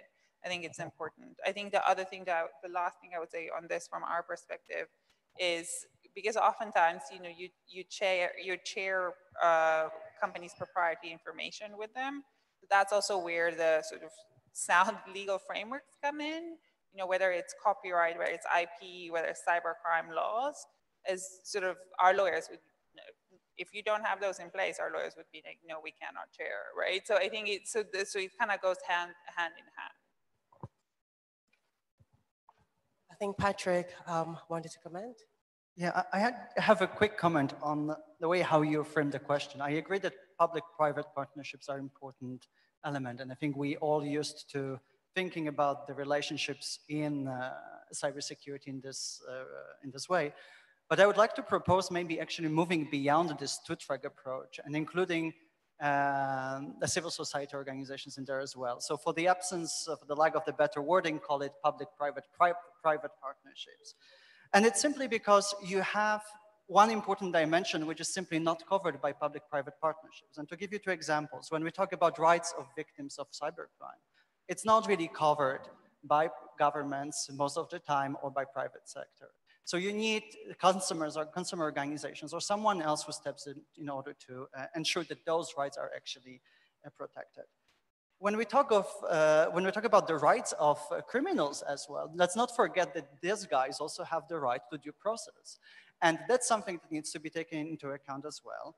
And will probably not come from anywhere else. Like you said, the Interpol's interest is in putting those guys behind the bars. Probably some of the governments that not necessarily share the most democratic values in the world would also like to see certain time of people behind the bars. But it's also the role of the third leg in this equation, if you want, of ensuring that actually we put the right people behind the bars and not necessarily those that have been classified as the right ones by the governments. Thank you. I'm going to ask one more question to two more of the panelists and then open it up to the floor for questions. And the two questions, the question I have actually goes to Saito and to Dr. Feiken. Both of you spoke about one, doing security by design, which will ultimately mean a budget. And Dr. Feiken spoke a lot about sustainability and invested in cybersecurity up front. And those two are considered to be some very good practice, but tangibly, for those of us who are here who may not be able to identify, where do I find this budget? What would this budget look like? How can we utilize a resource such as the GFCE for sustainability of efforts instead of having budget allocation specific? So then if you could share some more views on what you were thinking of when you spoke about investment. So the example that I often use, and to Kaya's point, I'll give an example of security as a benefit as well to this. In Japan, coincidentally, we have the Olympics coming up in less than 3 years' time. And the Minister of Olympics, as a matter of trivia, is also our Minister for Cybersecurity. And this is actually convenient for me because I often use the analogy that in 1964, Tokyo hosted the first Olympics. And what a lot of people in the world really remember of the Tokyo Olympics, if you're old enough, is the bullet train. And I use this example because a lot of people misconstrue the greatness of the bullet train because it went really, really fast. But frankly, in 1964, anybody could have done a fast train. You just put a rocket at the end of the train and it'll go fast. The point that made the bullet train actually unique was not its speed or fastness. It was the brakes and its ability to stop quickly. And this, I think this analogy is actually very apropos, that to go fast, whether it's a train or in IT, you need good brakes. And so cybersecurity is that brakes for IT in some sense. And so for security to be designed in the beginning, a good brake system, for example, I think applies here, because if you design a great app or a great service or a great product, you have a situation where then a security incident happens and you bolt on the security. Even I think Microsoft has a study that shows that it's easier to contain and it's hundreds of times cheaper to contain the breach before it happens if you could design by that security. And so I think what should not be lost on people is the concept of total cost of ownership. What the entirety of that system is, not only in the CapEx of things, but the OpEx of things. And security is definitely part of that equation. And so I can make an argument very, very easily, and as technical as you want, on how designing the security will not only make usability easier so that you have less stress on your call centers and reset passwords and stuff, but overall in potential breaches, but in just being able to do things on the cloud or things that I think one of the panelists said people are afraid of. And so it's these kinds of things where it goes directly to competitiveness and directly to productivity, where security is essential, that you need to put that in because it's part of that process now. It's not an option. Okay, so I'll build on that from the human perspective, which I think we've discussed a bit. So an example, good example of how we would do that. So there's a larger scale development project the Australian government runs to bring mobile banking platforms to a broader audience within the Pacific. And part of the discussion that we've had with the delivery of that program and a project that we'll take forward over the coming months is how do we then co-design the delivery of those mobile banking platforms with cybersecurity or cyber safety awareness training alongside that to the new user, because we do know that first-time users are often the most susceptible to all of the spoof emails or basically more susceptible to being tripped up along the way. So that's one way that we're trying to, on the human side, develop that awareness piece. When I talked about sustainability, it was in reference to, from the design point of any project, thinking about it not just as a 2-3 month investment, but thinking about it as a longer term investment. So it's not just about doing some capacity building in the short term So we'll feel good and we think we've delivered some kind of capability. It's about thinking in years and a sustained investment of time, people, effort, and money. And that making sure at the end of that time cycle, there's actually a domestic capability that's left in place rather than, again, just a capability which evaporates. And I've seen so many examples of that over the years that it becomes a bit depressing. I think one of the fun things is that we've got Kerry Ann who's chairing and actually has got a lot of knowledge here. So it'd be interesting to hear the example from the OAS's perspective, you know, in terms of how you've looked at, you know, cyber capacity building, maybe some unique lessons that you might have had from your regional perspective. Sorry to take over the chair. Well, Dr. Falcon tried to switch roles just now. I'll open it up to the floor just to see if there are any questions before I answer the question. We have a question over here. Is there a roving mic?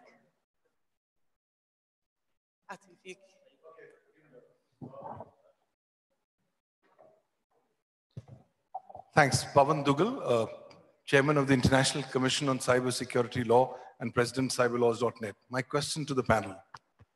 In terms of cyber legal capacity building, what kind of frameworks are currently going to be adopted moving forward? Because this is the least of the priorities. Now with Internet of Things coming in big way, artificial intelligence coming in, and cybersecurity blooming, the question is, how can we train the lawyers? Because at the end of the day, given yourself 2 years, the situation will be dramatically different. Unfortunately, there are no international mechanisms to treat cyber lawyers or give massive capacity building. We're talking about primarily capacity building of government, of law enforcement. But ultimately, it will be the lawyers or the cyber lawyers who will be helping people in distress. So my thoughts, my question to the panelists as to what is happening internationally on cyber law capacity building, number one. And number two, what can be done going forward to create far more bigger population of cyber lawyers to help the netizen community at large. Thanks. So probably on that note, I think Catherine has a response, and I'll probably use this opportunity to answer Dr. Falcon's question as well. All right, so for example, the Organization of American States, we have a cybersecurity program that focuses on 3 main pillars: cyber policy, technical training, and we focus on research and outreach. As a part of our policy development, we assist our member states in the development of national cybersecurity strategies. And we try to let them look at it similar to the perspective you have at a very wide angle, meaning that how is it that I can actually prepare myself as a nation to address cybersecurity threats, not just for the present, but for the future. So usually our strategies do cover strands such as a general overview and review of legislation throughout, not just related to cyber, but we ask our member states to look at your electronic transactions, your privacy legislation, your constitution, look at it as a holistic review and to see, okay, where are the gaps if we have to enforce? Many of our strategies also include, and you can go online and you'll find copies of it, also include looking at the judicial system and building in training as a part of that. So it goes hand in hand with reviewing your legislation, but at the same time, having your judiciary, having your law enforcement persons, having your prosecutors actually at the same table. So similarly, when we do policy development in our training, we've had instances where we've actually brought together parliamentarians who actually have to approve the legislation, and we've brought to the same table persons who are certs, because they're the ones who have to explain this technical term, and we bring to the table as well persons who actually enforce. So we have the prosecutors with us. So one of the things that we recommend as a best practice is something that Patrick spoke about. It's not just PPP, but it's more a multi-stakeholder approach to ensuring that when you develop capacity at a national level, you're bringing every single aspect of the food chain. So it has to be an entire ecosystem, developing each based on where it is by doing an assessment, which we spoke about before, and then building on that. And I think on that note, I think Catherine had some input as well. Okay. I don't have the complete answer, but certainly, I worked in the University of Nairobi for many years, so maybe I can tell you what happened there. Initially, we took the very naive approach of just making sure that all the students in the law school went through some computer appreciation course. Of course, that helped, but it's not what you're talking about, because there are these very quickly emerging technologies that raise all kinds of questions. They're not just technical questions, they're social questions. There's a complete philosophy of artificial intelligence, which means that the conversation is not just about having the skills. Later on, we actually tried to develop a postgraduate course for lawyers, which was a collaboration between the computer science school, the School of Telecommunications, and the School of Law. We didn't actually succeed because it was very, very difficult at those times to have that conversation, even though we had a generous sponsor in terms of Siemens, because in that case, they were having difficulty in getting lawyers who could help in developing telecommunications policy, for example. However, I think your question is deeper and it refers not only to lawyers, but to all of us. And I think, education now has to be lifelong. The shelf life of any kind of education and skill in today's world is becoming extremely short.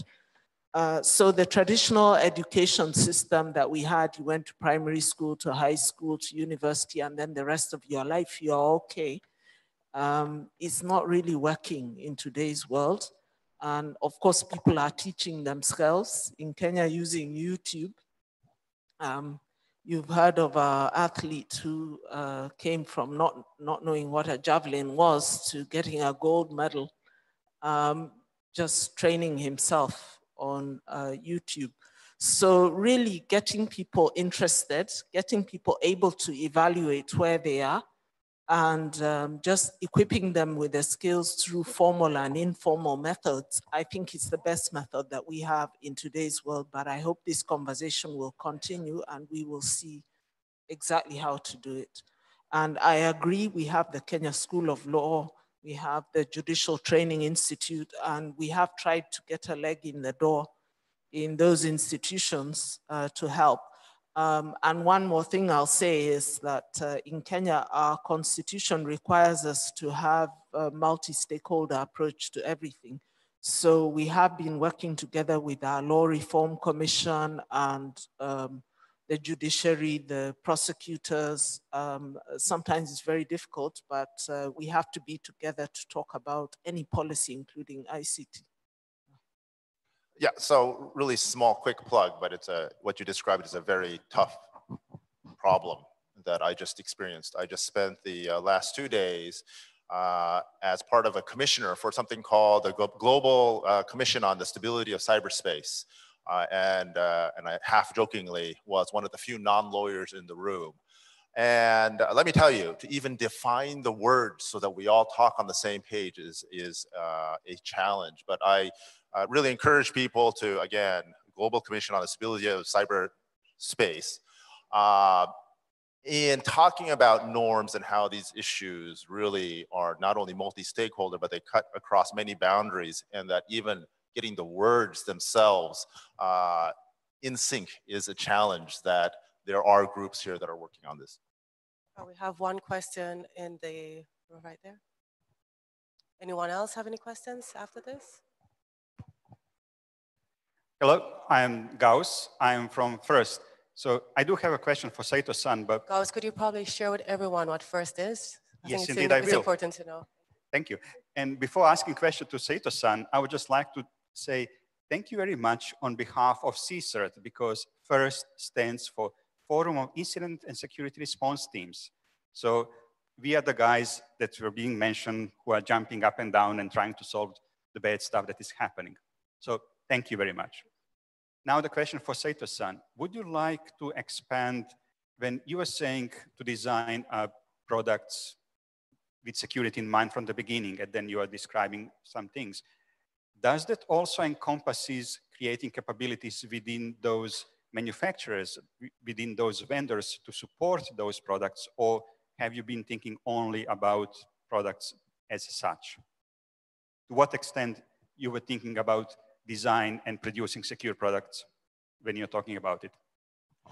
So two things, at least from my context. One, Japan is very famous for a couple things, but what's really critical right now is its aging population. And we're, as a shrinking population as well, much more dependent on IT than many people realize, including the Japanese people, that we're going to be reliant on robotics, AI, artificial intelligence, machine learning, automated vehicles, faster than most other countries. Yet we cannot expect our grandparents to remember 20-character passwords and change them every week. And so how do we address this issue in an IT-dependent society that's aging? This is a problem in some sense, but I think an opportunity in another, where we look at security and design from a different perspective on how we address that new group of people, not just the digital natives, but these people who are highly dependent on this. And so that's an area where I think security by design and usability becomes critical. The other example, I won't try to name names, but there is an automobile company that when they first created the automobile, their version of this, they claimed over-the-air, OTA updates of software. And they were ridiculed because a lot of the other competitive automotive makers said, hey, that's very dangerous, and how would you do that? And why would you do that? Let me tell you, by doing that security by design and assuming that you need to be having a great update mechanism and updating after the fact, and that no system is perfect and we need to keep updating these things, that is paying dividends. Whereas there is another automotive manufacturer, which again will remain unnamed, but they had a problem. They had a vulnerability. And they had no mechanism to update. So they mailed out USBs to their customers.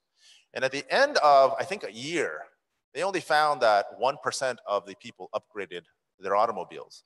And so these are going to be issues in a very IoT, very IT-centric world, where not only do we look at usability from an elderly generation, no system is perfect, we need to have these automated mechanisms for updating and how we handle these things, because the certs can't always be there.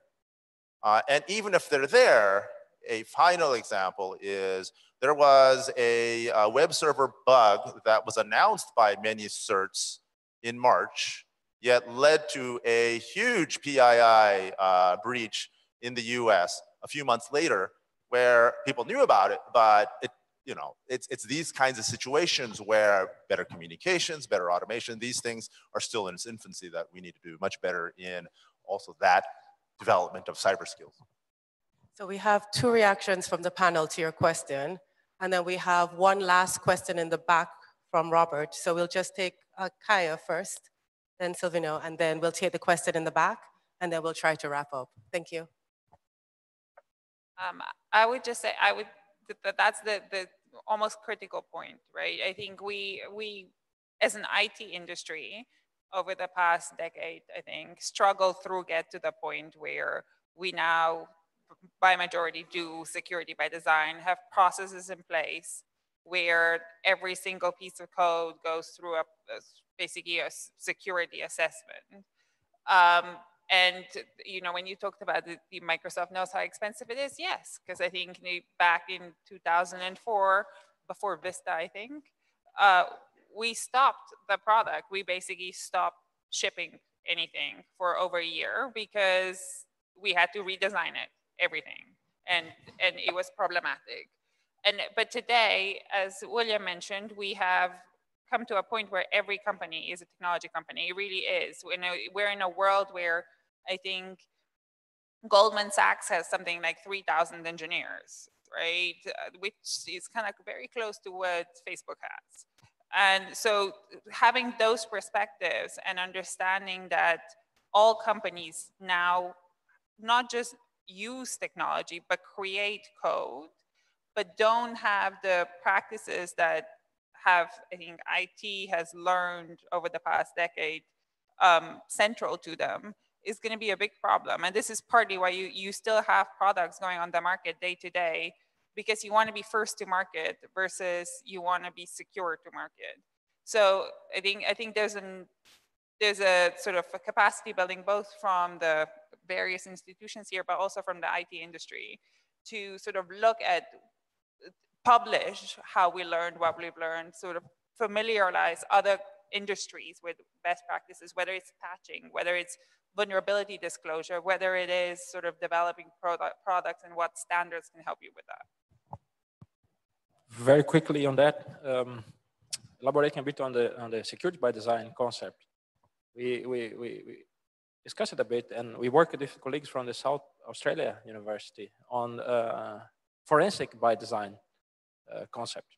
The idea behind that, if we could establish protocols that something after an incident happened could be forensically analyzed, we would be tackling one of the roots of the cyber security issues nowadays, that is the very low successful prosecution rates of the crimes today.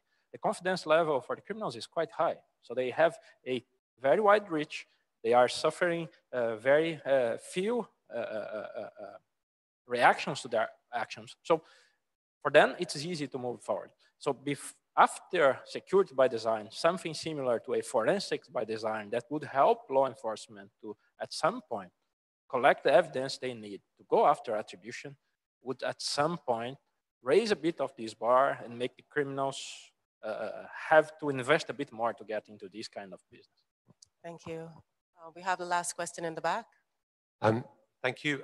Robert Collett, I'm in charge of the UK Cybersecurity Capacity Building Programme. I had 2 points and then my question for the panel. The first point was to say a huge thank you to the Secretariat, those on the panel and those in the room who are doing so much to build this community, who have got us to this point of nearly having a global agenda, are starting their own programs, are making this a network that works. We really appreciate it and we're proud to be a part of it. The first question about legal training, that I think for me is a concrete example of how this should work, in that we have the global agenda, nearly. It has a theme in there under which legal training can be included. It's designed to take account of that. And that will hopefully lead to concrete conversations between people who offer that sort of training, such as the International Association of Prosecutors, those who are funding that sort of training, such as the UK, and those who are looking to benefit from that sort of training. So this will be both a matchmaking forum, but also a forum where those ideas turn into concrete realities with best practice behind them. So I really hope that will be an outcome from this discussion. And finally, the question to the panel, which is, we've come a long way in the last few years. Where do you hope that we will be by the next time we meet at a global conference on cyberspace? What is the next big step we can take after the global agenda? If anyone wants to take a stab at it, I'll limit you to 1 sentence. Anyone wants to take a stab at it? Because I think it's a very concrete objective I think Rob is asking about. The next time we come together, where would you want to see us? Well, I would say that the next time we come together, we will be able to assess the results of some of these initiatives in a very concrete manner based on the results, metrics, and basically be able to provide the evidence to our policymakers, the evidence that they're asking for all the time whenever we go and ask for more money on capacity building projects. So that would be my wish for the next year or 2 years, I don't know. Thank you. Anyone else?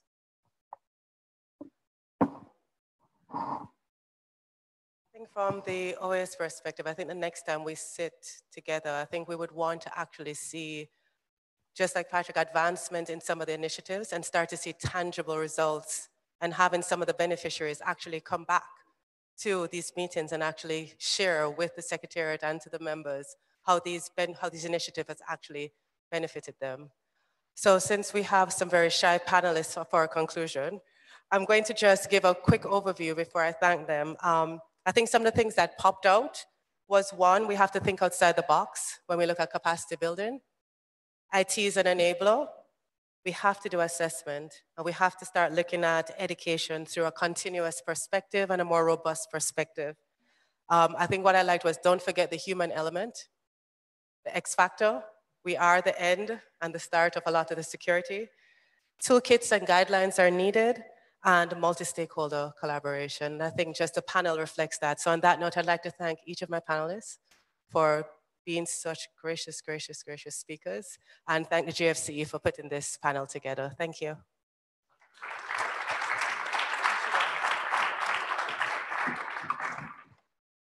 Well, again, thank you, all panelists. Please sit down for one minute.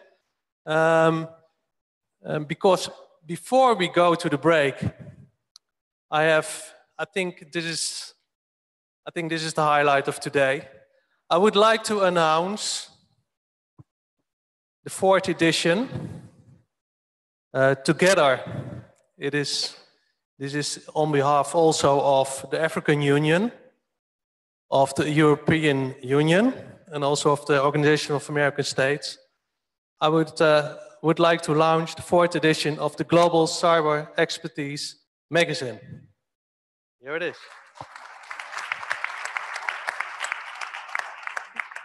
We will go into a break, and outside you will get a copy of this one. It has a lot of good articles on cyber capacity building. So please enjoy it. And if you have examples for yourself, just contact us. Then you can also be part of this magazine. Thank you.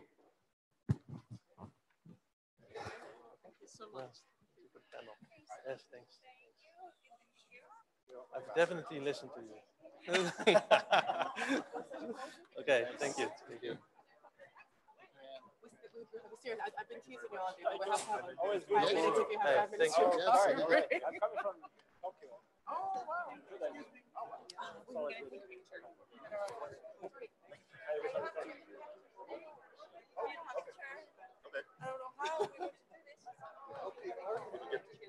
we can get a picture. Some of us to step down.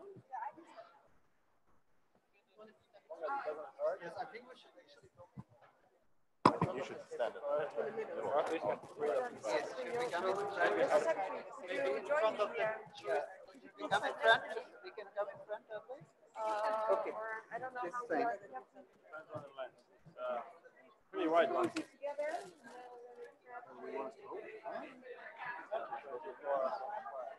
That's fine. I think we don't hold this.